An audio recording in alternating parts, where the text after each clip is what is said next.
Welcome, everybody, and welcome to our YouTube channel, the Stop and Chat series, where we try and connect you, our customers and partners, closer to the UK channel team.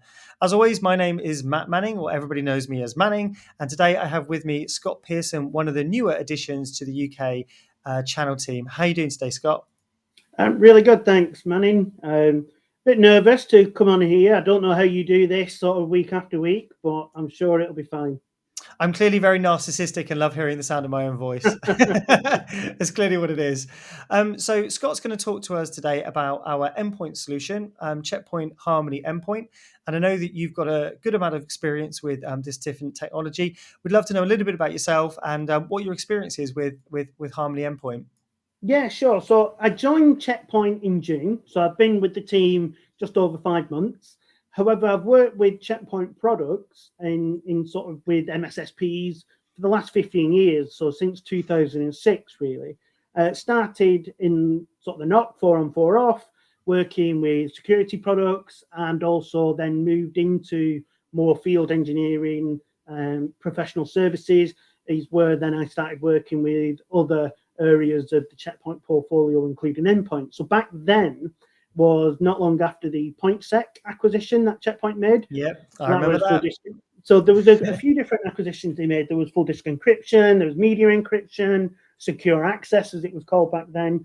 And, over the years, over the last sort of 15 years, there's been quite an evolution from the products as it was then to what we have now. So back then you would have multiple clients, even on the endpoint, where you've got different icons in the system tray with different management servers.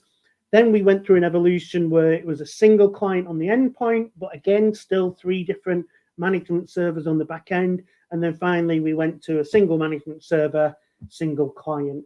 So it's really exciting to see what we have now in terms of the technology that we use, not only to give on-premise management, but actually to see the cloud management that we offer customers now through Infinity Portal. Yeah, I think my experience is quite similar to yours, actually, Scott. I did support for years, as many people know, and I did a bit of on-site installations. I used to get to cherry pick a few jobs I liked, and did a few endpoint ones. And yeah, as the years have gone on, it's certainly got easier. Towards the tail end of my tenure in support, I was more of a manager than an engineer. And I remember when I came over to Checkpoint, I did about this time last year. I saw the Infinity Portal for the first time. It was a bit of a hallelujah moment, because although the on-premise solution is installed, it does take a morning to kind of like build the OS, build the hardware, kind of configure the default things. The Infinity Portal is just it's a few clicks, and within a few minutes you've got a running management station, and it is fantastic to see the And platform it's great in for such a MSSPs. slick environment. Oh, Yeah. it's fantastic for MSPs. Because now they've got that multi-tenant platform where they can just build add a new customer account to their MSSP account. And then, as you say, within a morning, that normally would have taken you the time to build one Yeah. customer. You could actually onboard quite a Yeah. few. And then start looking at getting them basic policies built before you then start deploying. So yeah, we've absolutely come on leaps and bounds. I know, absolutely. So obviously the management infrastructure is fantastic. So today Scott is going to spend a bit of time going through the inner workings of the tech, and why we are a modern endpoint solution, and why we're way beyond just simple antivirus engines and those sorts of things. And then we'll also look at a little bit in terms of where we position ourselves in the market, in terms of how our security strength and our maturity. And then lastly, we'll do a little bit around the sort of forensic tools, helping you as a customer dig deeper into that technology. So I'm going to hand over to yourself there, Scott. Yeah, thank you. I probably want to touch on that topic first, actually, Manning, in terms of how we sort of are seen in the market, because I think sort of my perception, certainly coming from an MSSP and now coming into vendor, is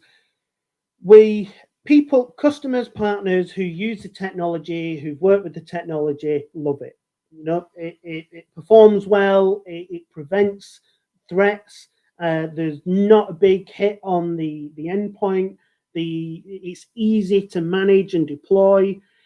And we've also got great independent testing from NSS Labs, testing the endpoint protection capabilities, to also MITRE evaluation more recently, where they tested the EDR capabilities.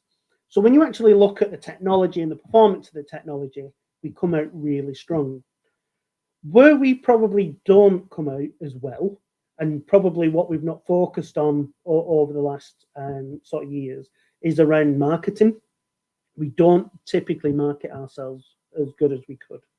And so therefore, when people look at endpoint security products, or they talk about, right, we've got an endpoint security requirement, who should we go for?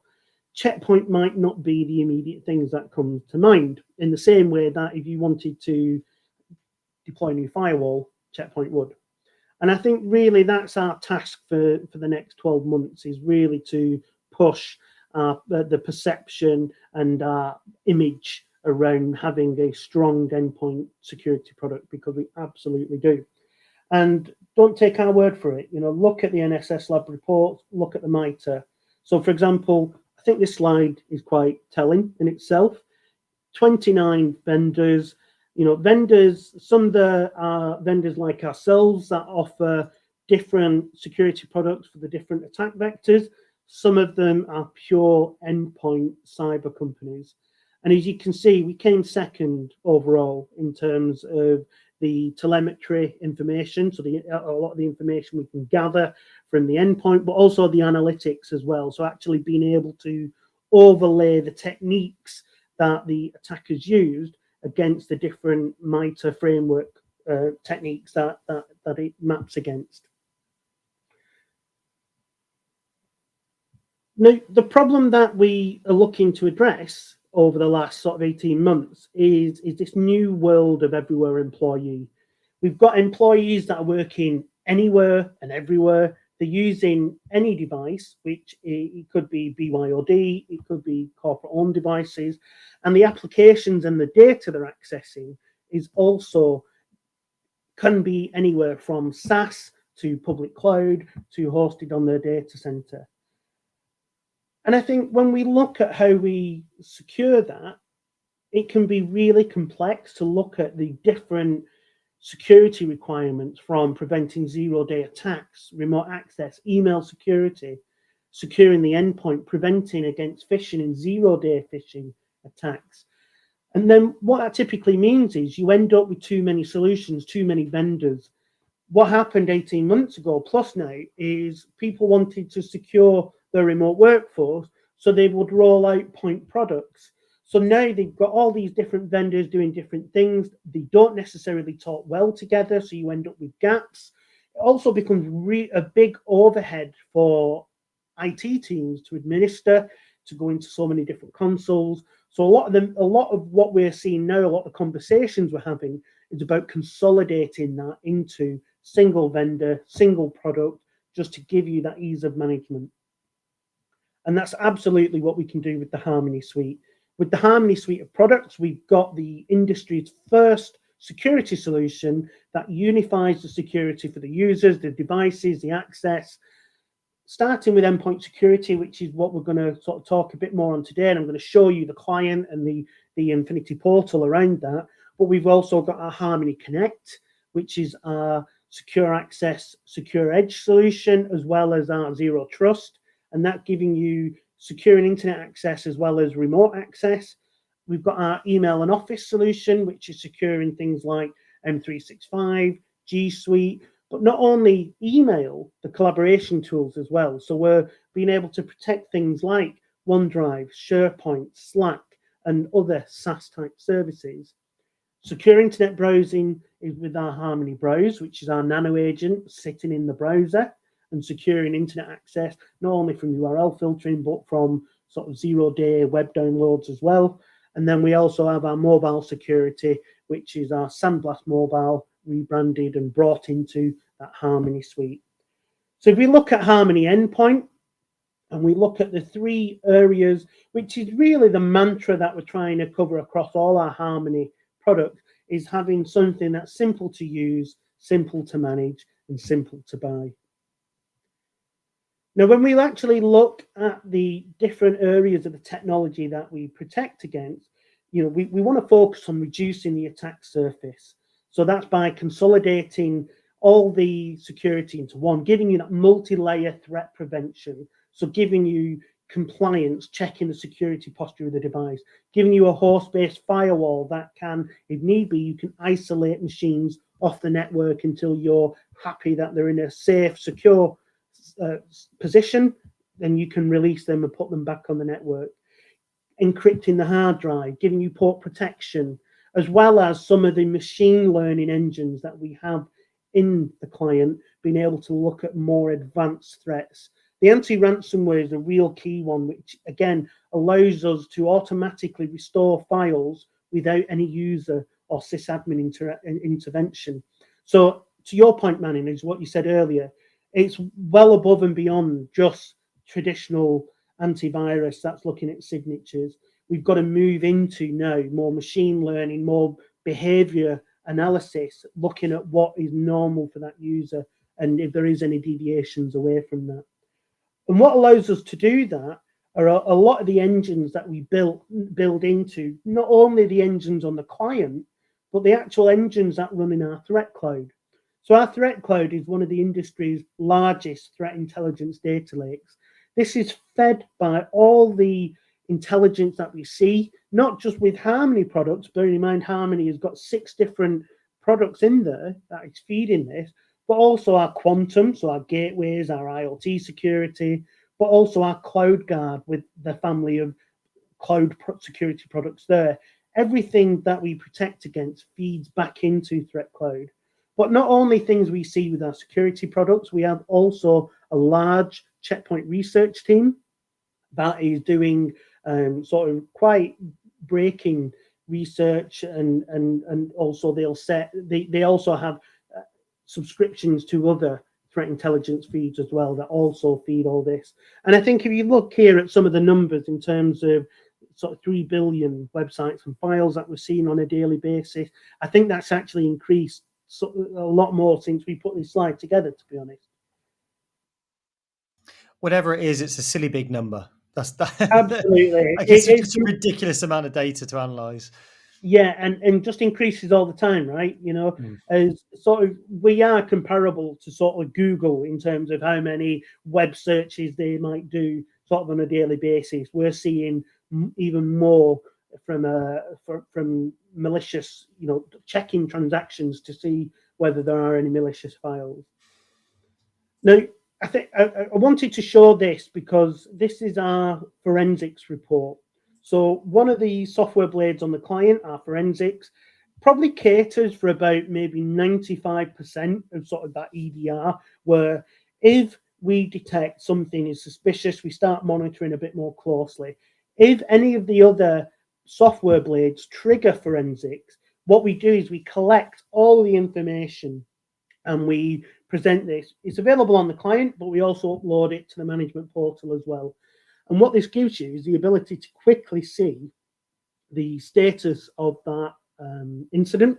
So you can see whether it's cleaned, whether it's still an active attack. You can see the malware family that it belonged to, how critical it was. But you also get to see things like the entry points of how that attack came onto that device, whether it was downloaded, whether it was copied on, what the business impact was, whether there was any files encrypted, and more often than not, obviously automatically restored. And you see the MITRE attack and how that is mapped across the different areas. I think one of my favorite areas of this is the section which is called triage, and it will break down. And obviously, this is a good example that we've put to kind of show quite a serious piece of malware. But you can see that there's 4 different types of malware. So it's very easy just to say, oh, it's all just bad. But this is actually 4 types of different bad things. And my favorite one is that second one in, which is called it says invader. Oh, no, not invader. Evader, if I get my words right. Yeah. And that's the idea that a piece of 0-day malware hits your laptop, and the endpoint client hasn't seen it before, so it sends it up to that threat cloud that Scott was talking about. And some modern cutting-edge pieces of malware have become self-aware and have realized that they're in a sandbox environment. And they will do things like they will not detonate themselves until so they can try and get like an OK signal from the engine so that they'll be allowed to stay on a real machine. So we've had to actually implement our sandboxing environment to actually look for those types of behavioral malware as well. That's one of my personal favorite things that we're having to kind of keep up in this cat and mouse game to sort of, even stop the malware from realizing it's in a sandbox environment. It's crazy stuff, I think. Yeah, absolutely. And I think sort of again another sort of differentiator between us and other vendors that have sandboxing technology is our focus on prevention. So you'll see some vendors out there with sandboxes, they don't prevent, they detect and then tell you if they've detected something. But by then it's too late, It's right? pointless, isn't it? That Absolutely first thing is pointless. already in. Yeah, Yeah. no, absolutely. And that really is the value we bring. And I think when you combine that with threat extraction, where we sanitize the file, we give the user a clean file with no active content so that they can continue the day-to-day business. But in the background, we're emulating and we're doing this level of analysis. Obviously, if the user still needs the original file, there's some macros in there that they need to do their job. Then as long as that file is benign, then they can click on the link to self-serve to go to the portal to download the original file. And just to add to that is where you were talking about the incident details, and you can see how, starting from the initial download of the file, how it then spawns to different processes that might build up connections to external sources. And we can also give you sort of a network map as to where that attack is either coming from or where that connection is sort of going to. I think what I'd wanted to cover as well for our partners is looking at the product catalog and where you can find our Harmony product. So here we have at the bottom right hand corner is our Harmony, and really just to touch on some of the way this is bundled together as well. So as you can see, the different technologies we have there from Connect, Endpoint Mobile, Email Office, and Browse. Each one of these have got sort of the list price, which is what we say is you only really need two of the product for Harmony Total to make commercial sense. So that's where you can, from $132, or to look at it a different way, that $11 per user per month, you get access to the full Harmony suite. You think about it, like every business needs email security, like absolute must. 90+% of threats coming through email, and every single business needs something to protect their servers and their PCs and laptops infrastructure. When you add the price of those two together, like Scott says, it doesn't take much for it to make commercial sense to realize that actually you can get some great features like, the Harmony Mobile piece to protect your corporate phone assets and those other kind of connectivity pieces as well. It becomes very cost effective very quickly, doesn't it? So here I'm logged into the Infinity portal, portal.checkpoint.com. So feel free to reach out to your local SE to talk about doing a proof of concept. If we look here, again, just to demonstrate, this is the one management portal where you can use to manage all of our products from Quantum, CloudGuard, Harmony. And today we're looking at Harmony Endpoint from what we can see here is an operational overview. So we can see the active endpoints we've got, how the breakdown is between desktop, laptops, the deployment status. We can move down into the security overview. So what we can see here as the data loads from this demo environment is we can see exactly how many files have been scanned, whether there are any active or dormant attacks. So as we can see with this being a demo environment, there's not a lot of detail here, but what you can see is how we get it in a dashboard view that allows us to drill down. So from a policy perspective, again, you get a very similar look and feel from our firewall management, which people know and love and are used to using, where you can set your policies around sort of the different levels of protection, whether it's web and files, whether it's the behavior protection, and then you can assign that to different groups or users. We integrate into Active Directory, so you can use that as part of your policy. Asset management is, again, not only does it give you ability to see the health of clients and devices, but we can actually use push operations to do, to either restart the client, collect forensic information, maybe push out additional software. And then obviously, I think the real thing that is I like to use, because not only is it great for looking for malicious threats, but again, because all the logs and all the processes, everything that's running from the client is sent up to the endpoint management, we actually can use our threat hunting capability to drill down and see, one, if there's anything malicious running, but you can actually use it to see what software you've got running on there, if things are up to date, running certain versions. And I'll just very quickly, because I'm conscious of time, if I just move over to show you what the endpoint client looks like. So this is a client actually running on my laptop. So as you can see, we've got that multi-layer threat prevention with the different software blades running, from compliance, checking your security posture, anti-malware, which is doing not only using signatures, but using next generation antivirus with machine learning, media encryption, port protection. So as well as being able to prevent things being connected to the client, it can encrypt the USB keys.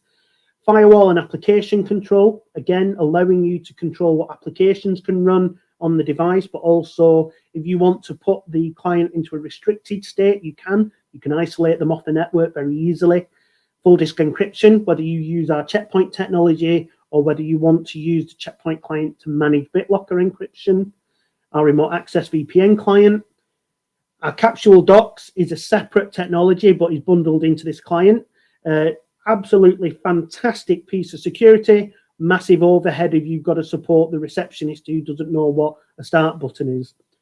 We've got our anti-bot and URL filtering. So our anti-bot looking at connectivity to command and control centers, which is our post-infection security. And then anti-ransomware behavior guard forensics. That is really the brains of the operation, where we can use that machine learning to be able to baseline user behavior, where we can look at and kill any ransomware that's running and automatically restore them files, and forensics, which is automatically gathering all that intelligence on what's happened and giving you that in a nice, easy to use report. And the final thing on there is our threat emulation and our anti-exploit. Threat emulation being our sandboxing technology, where we analyze the files, threat extraction, which is built into that, giving you the sanitized files, and anti-exploit being machine learning, really looking at any real-time threats that need to be prevented. That is absolutely fantastic. Thank you so much, Scott. I know short on time, it's such a deep and rich product. It's hard to squeeze everything in. I think that's the thing. There's so many things we can talk about that you really do need a good hour to be able to go into all the technologies that make it up. So if there is anything that our viewers have really sparked an interest in anything that we've mentioned, please reach out to your local SE. We'll be more than happy to set up a session where we can delve into the technology even more, and again, help you set up a proof of concept so you can actually get your hands on this. Yeah, absolutely. So typically it takes about 15 minutes to set up your own instance of the portal, download a client, install that client onto a machine, get it connected, and then protect it. About 15 minutes from end to end. I will put a link in the description of this video, and once this is finished being live and it's like it's a hosted video on YouTube, I will put somewhere around here. I will put embedded in here. So click here, and you'll be able to see a 5-minute condensed installation video on how to do that. Like Scott said, if you have any questions, reach out to the Checkpoint team. If you're a customer, contact your reseller. And thank you so much for your time today, Scott. It's been really insightful to go through this product with you. Okay. No, thanks for having me. Thank you. Thanks, everyone. Have a great Friday. Thanks. Bye.